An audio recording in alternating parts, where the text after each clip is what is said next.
আসসালামু আলাইকুম। আশা করি সকলে সুস্থ আছেন এবং ভালো আছেন।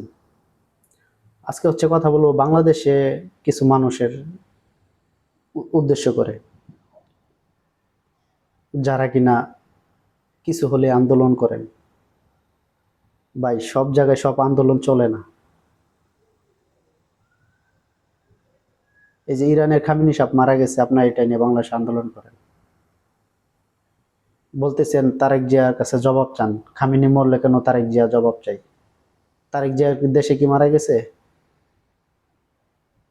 যে তার কাছে আপনারা জবাব চান? আপনারা দেশে শত্রু তৈরি করতেছেন এই আন্দোলন করে, মানুষকে বিভিন্ন কান্ট্রিকে জানান দিতেছেন।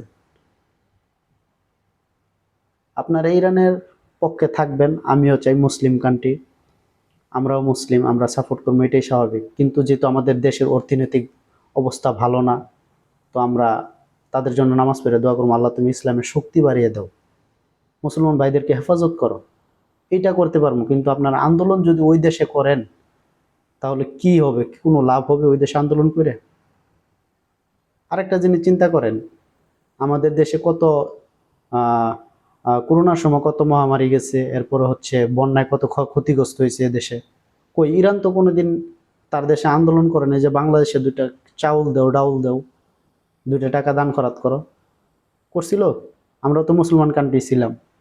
করছিল কোনো দেশ? করে নাই। তাহলে আপনারা করেন কেন?